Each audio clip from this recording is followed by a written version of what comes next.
The charity gala was a spectacle of polished marble and even more polished egos.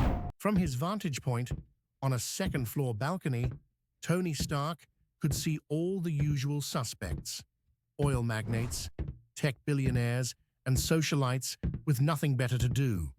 A single figure, however, held his attention. He watched as Bruce Wayne, a man he'd always considered a trust fund baby with a publicist, deftly avoided a conversation with a senator while simultaneously charming an entire media crew.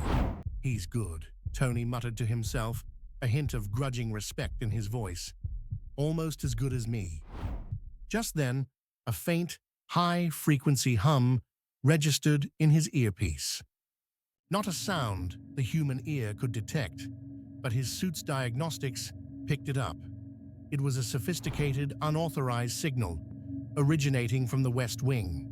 A low-stakes, high-tech threat, something to break up the monotony. "Time to go," he whispered, a smirk playing on his lips. "Showtime."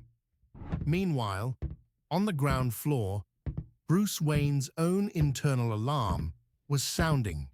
His sensors had caught a blip, a small one, but it was there. He excused himself from the crowd with a polite smile, moving with a practiced smoothness toward the service corridors. The hum was getting stronger. It was a perfect infiltration, unseen, unheard. He was not alone. As he rounded a corner, a glimmer of red and gold caught his eye. It was Iron Man, hovering just inches above the ground, his helmet's faceplate glowing. "Well, well, well," Iron Man's voice echoed with a metallic chuckle. "Fancy meeting you here. Seems we both had the same idea." "This is my city." Batman's voice was a low growl, a rumble of pure authority. "I've got it covered." "Right, with your dramatic cape and your ninja stars," Tony shot back, lowering himself to the ground. "This is a technical problem, Caped Crusader. Leave it to the man with the actual hardware." Their brief standoff was interrupted by a new, more urgent signal. The unauthorized device was moving, and fast. It was a sleek, silver drone the size of a pigeon, its wings impossibly silent. Tony raised his gauntlet, ready to vaporize the little machine. "Stand back. I'm about to make a greasy spot on the wall." "No," Batman snapped.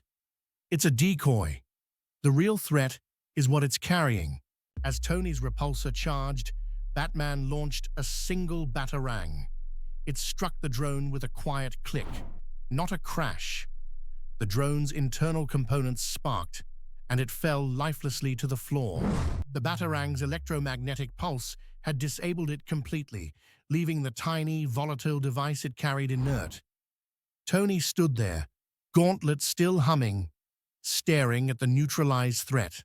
A single, perfect, micro-sized EMP had done in seconds what his over-the-top blast would have accomplished with a lot of noise. A small, almost imperceptible shake of his head came from inside the helmet. "Okay," Tony admitted, the usual bravado gone for a fleeting second. "That was surprisingly efficient." "Efficiency saves lives," Batman replied, his voice a cold statement of fact. They stared at each other for a long, silent moment. The secret was out. They were both in each other's world, and neither was happy about it. "Tell you what," Tony's voice returned to its usual playful tone. "I'll upgrade your armor with a proper HUD and some actual defense systems if you promise to stop lurking in the shadows like a creepy stalker." Bruce didn't even flinch. "I'll consider it," he said, before turning and disappearing into the night. Tony watched him go, then shook his head in amusement. He turned and walked back into the ballroom. The party was in full swing, but all he could think about was the man in the cowl. He wasn't just a rich kid. He was a puzzle that Tony couldn't wait to solve.